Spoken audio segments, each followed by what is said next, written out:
Good morning, student.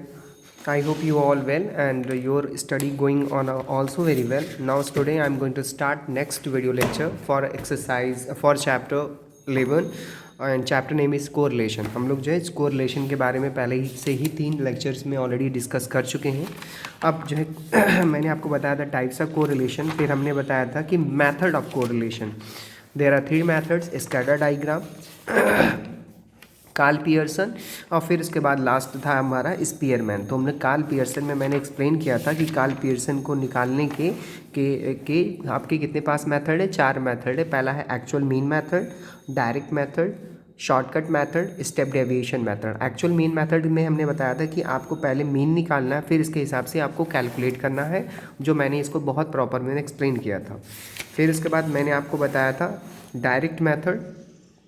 Direct method जिसमें मैंने आपको ये भी एक्सप्लेन किया था कि पहले डायरेक्ट मेथड का मतलब ये कि ये फार्मूला है, आप लोग डायरेक्टली चीज़ों को निकालेंगे, यानी x का होल स्क्वायर, y का होल स्क्वायर, फिर एक्स वाई का मल्टीप्लाई फार्मूला कर कैलकुलेट करेंगे. फिर हमने बताया आपको एज्यूम मीन मेथड, जो कि एग्जाम में जो मिलेगा मोस्टली जो इंपॉर्टेंट है वो है आपका एज्यूम मीन मेथड. इसको हम लोग डायरेक्ट मेथड और इनडायरेक्ट मेथड, इसको शॉर्टकट और इनडायरेक्ट मेथड भी कहते हैं. इसमें मैंने आपको बताया था ये फार्मूला था, इसका दिख रहा है आपको. फिर इसके बाद मैंने एक्सप्लेन किया था ये वाला क्वेश्चन, जिसमें मैंने बताया था कि आप इसी वैल्यू में से कोई भी नंबर एज्यूम करें, फिर x में से यानी x में से a में से जो आपने एज्यूम किया माइनस करें, ये वैल्यू आएगी इसी का dx का होल स्क्वायर, फिर y, फिर इसके बाद आपने इसी को इसमें से एज्यूम कीजिए, फिर इसकी का आप dy निकालिए, फिर इसी का होल स्क्वायर, फिर dx और dy का मल्टीप्लाई करके ये निकालिए, और फिर फार्मूले पे आप रख कर उसको आंसर को कैलकुलेट कर लीजिए. ठीक है ना. अब हम लोग बात करने वाले हैं एक और क्वेश्चन से रिलेटेड, जिसमें सारी वैल्यू दे रखी हुई है. आपको सिंपली वे में इसको क्या करना है बेटा, कैलकुलेट करना है. देखो, calculate Karl Pearson coefficient of correlation from the following data. Sum of deviation of X values यानी सिग्मा एफ डी एक्स दिया हुआ है 5. Sum of deviation Y values sigma D Y दिया हुआ है 4. Sum of squares of deviation of X value sigma D X का whole square 40.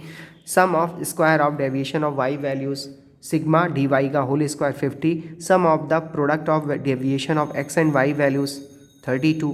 और number of pair of observation 10. फार्मूले पर रखें आप, दिख रहा है. जितने भी वैल्यू अपने फार्मूला रख दीजिए और कैलकुलेट कर लीजिए. 32 का इसमें मल्टीप्लाई 320, 5 को 4 में 20. फिर इसके बाद 5 का होल स्क्वायर करेंगे तो 25 आएगा. 40 का इसमें मल्टीप्लाई तो हमारा कितना 400 में से 25 माइनस 325 75. अंडर रूट ऑलरेडी है, इसका इसमें मल्टीप्लाई 500, 4 का होल स्क्वायर माइनस करेंगे 484. फिर इसके बाद क्या करेंगे हम लोग, इसका मल्टीप्लाई, इसका अंडर रूट निकालेंगे और इसका अंडर रूट, फिर जो भी वैल्यू आएगी इसका मल्टीप्लाई करने पे आएगा 426.028. ठीक है ना. और 300 ऑलरेडी है ही स्टूडेंट. सो नाउ हम लोग क्या करेंगे, इसका इसमें डिवाइड करने में 0.704 आया. कोफिशिएंट ऑफ कोरिलेशन 0.704 आया. There is a moderate degree of correlation. क्यों? क्योंकि आपको याद होगा ये इसके रेंज के बीच में आता है तो हमारा क्या होता है, मॉडरेट होता है, जो कि आपका ऑलरेडी क्वेश्चन में आ चुका है. ठीक है. अब हम लोग बात करने वाले हैं step deviation method. Just shortcut की तरह है, यानी एज्यूम मीन की तरह है, जो अभी जस्ट ये वाला आपने लगाया था. बस एक स्टेप थोड़ा इसमें आगे जाएंगे, बस बाकी कुछ नहीं करना है इसमें.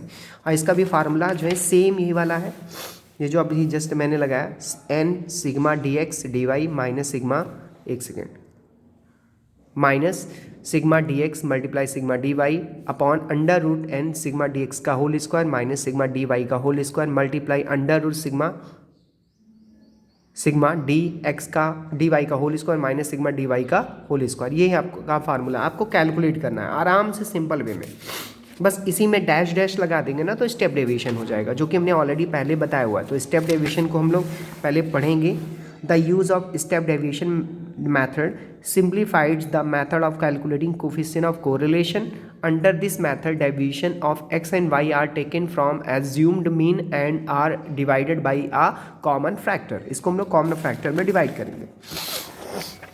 फार्मूला हमारा यही है, सभी भी हम लोग डैश मेंशन करेंगे और यहाँ पे भी डैश हमारा है. ठीक है ना. तो चलिए सॉल्व करते हैं. यहाँ पे calculate the coefficient of correlation of the data given. इतना क्वेश्चन में जो ऑलरेडी पीछे वाले क्वेश्चन था सेम वही पीछे वाले ही क्वेश्चन चल रहा है. ये हमारी x की वैल्यू और ये हमारी y की वैल्यू. ठीक है ना. अब अगर कन्फ्यूज़न है तो क्वेश्चन में देखो ये लिखा गया 12, 15, 18, 21, 24, 27 एंड 30। y की वैल्यू दे रखी है बेटा 6, 8, 10, 12, 14, 16 एंड लास्ट में 18। तो दो वैल्यू हो गई। पहले x वैल्यू को राइट कर लिया, इसमें से आप a को एज्यूम कर लिया। क्लियर? dx निकालेंगे क्योंकि हमें कौन से मेथड से लगाना, स्टेप डिवीजन से, और सिंपली वे में फॉर्मूला पहले राइट कर लो। क्लियर? फिर हमें चाहिए क्या, dx। चलिए भाई dx कैसे निकालें, x माइनस a, यानी हम लोगों को एज्यूम करना पड़ेगा। हमने एज्यूम कर लिया 18, 12 में से 18 लेस करेंगे -6 -3 0 3 6 9 12 हो गया। फिर इसके बाद हमें डैश निकालना, तो डैश निकालने का हमने फार्मूला बताया हुआ था डी एक्स का डी एक्स डैश को हम कैसे कैलकुलेट करते हैं, डी एक्स में हम लोग डिवाइड करेंगे सी से, ठीक है ना। तो हम लोग सी कहाँ से लेके आएंगे, एक बार बताओ, सभी वैल्यू में कितने का डिफरेंस है, सभी में इक्वल डिफरेंस है, वो भी 3 3 का। तो हम लोग ये डी एक्स है और ये हमारा सी का कितने का डिफरेंस, 3 का।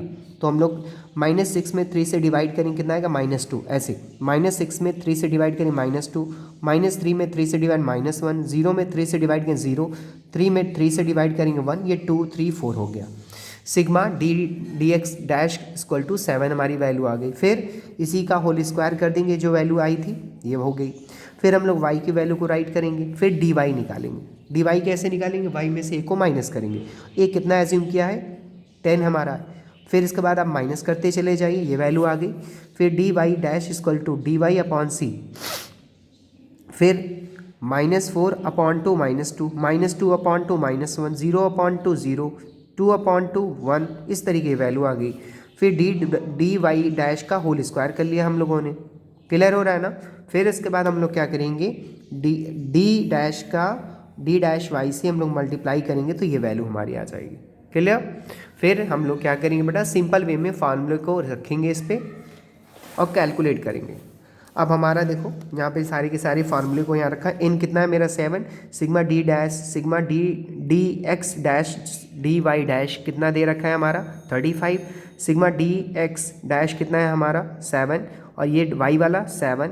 ठीक है, वैल्यू को रख करके आप कैलकुलेट करेंगे, आंसर हमारा कैलकुलेट हो जाएगा। और इत्तेफाक से इसका भी आंसर क्या आने वाला मालूम है, 1 ही आएगा। तो हमारा ये आ गया, there is a perfect positive correlation between value of x series and बेटा वाई सीरीज़। ठीक है, कैलकुलेट करने नहीं आता तो मैं एक्सप्लेन करूँगा।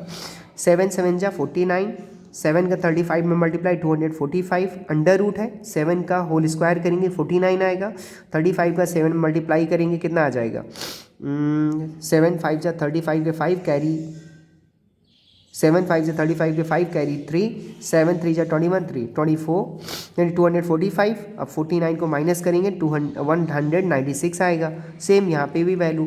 फिर क्या करेंगे बच्चा, ये भी अंडर रूट 160 है, ये भी 196 है, 196 यानी हो जाएगा अंडर रूट 296, और स्क्वायर से अंडर रूट कट गया तो बचा कितना 196 कट गया, बचेगा 1, आपका वैल्यू आ गई।